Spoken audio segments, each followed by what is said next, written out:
ಇನ್ನು ಅರುಣಾಚಲೇಶ್ವರ ತಿರುವಣ್ಣಮಲೈ ಪಾದಯಾತ್ರೆ ಮಾದರಿಯಲ್ಲೇ ಬೆಂಗಳೂರಿನಲ್ಲೂ ಕೂಡ ಪಾದಯಾತ್ರೆ ಮಾಡಿದ್ದಾರೆ. ಹಲಸೂರಿನ ಐತಿಹಾಸಿಕ ಪ್ರಸಿದ್ಧ ದೇವಾಲಯ ಸೋಮೇಶ್ವರ ದೇವಸ್ಥಾನದಲ್ಲಿ ಪೌರ್ಣಮಿ ಪಾದಯಾತ್ರೆ ಕೈಗೊಳ್ಳಲಾಯಿತು.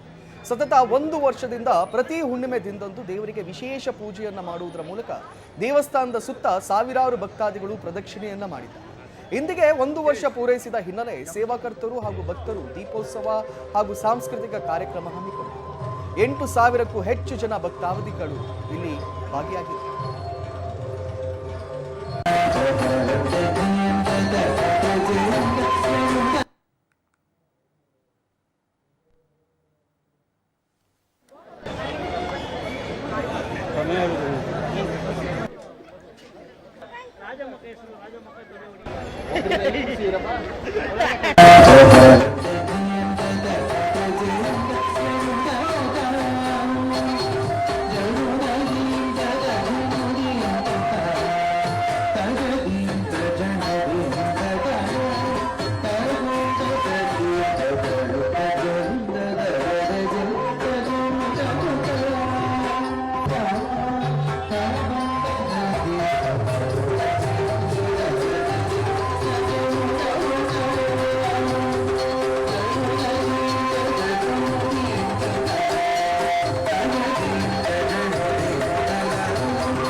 ಪೌರ್ಣಮಿಗೆ ಹೋದ ವರ್ಷ ನಾವು ಆರಂಭ ಮಾಡಿದಂಥ ಈ ಪಾದಯಾತ್ರೆ, ಅದಕ್ಕೆ ಮುಂಚೆ 2008 ಮಾಡಿ ಒಂದು 6 ತಿಂಗಳು ಮಾಡಿ ನಿಲ್ಲಿಸ್ಬಿಟ್ರು.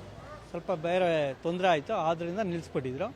ಮತ್ತು ಈಗ ಹೋದ ವರ್ಷದಿಂದ ಸ್ಟಾರ್ಟ್ ಮಾಡಿದ್ದೀರಿ. 1 ವರ್ಷ ಮುಗಿದು ಇದು 2ನೇ ವರ್ಷದ ಆರಂಭದ ದಿನ. ಅದು ಗುರು ಪೌರ್ಣಮಿ ದಿನ ಬಂದಿರೋದ್ರಿಂದ ತುಂಬ ವಿಶೇಷತೆ. ಇದೇ ಪೌರ್ಣಮಿಗೆ ಹೋದ ವರ್ಷ ನಾವು ಆರಂಭ ಮಾಡಿದಂಥ ಈ ಪಾದಯಾತ್ರೆ, ಅದಕ್ಕೆ ಮುಂಚೆ 2008 ಮಾಡಿ ಒಂದು 6 ತಿಂಗಳು ಮಾಡಿ ನಿಲ್ಲಿಸ್ಬಿಟ್ರು. ಸ್ವಲ್ಪ ಬೇರೆ ತೊಂದರೆ ಆಯಿತು, ಆದ್ದರಿಂದ ನಿಲ್ಲಿಸ್ಬಿಟ್ಟಿದ್ರು. ಮತ್ತು ಈಗ ಹೋದ ವರ್ಷದಿಂದ ಸ್ಟಾರ್ಟ್ ಮಾಡಿದ್ದೀರಿ. 1 ವರ್ಷ ಮುಗಿದು ಇದು 2ನೇ ವರ್ಷದ ಆರಂಭದ ದಿನ. ಅದು ಗುರು ಪೌರ್ಣಮಿ ದಿನ ಬಂದಿರೋದ್ರಿಂದ ತುಂಬ ವಿಶೇಷತೆ. ಇದೇ ಪೌರ್ಣಮಿಗೆ ಹೋದ ವರ್ಷ ನಾವು 2024 ಗುರು ಪೌರ್ಣಿಮೆ ಎಂದು ಶುರುವಾಗಿ 12 ತಿಂಗಳಾಯಿತು. ಈ ವಾರ್ಷಿಕೋತ್ಸವ ಇವತ್ತು ಇದು ಶುರುವಾಗಿದ್ದು ಒಂದು ಚಿಕ್ಕ ಕತೆ ಇದೆ.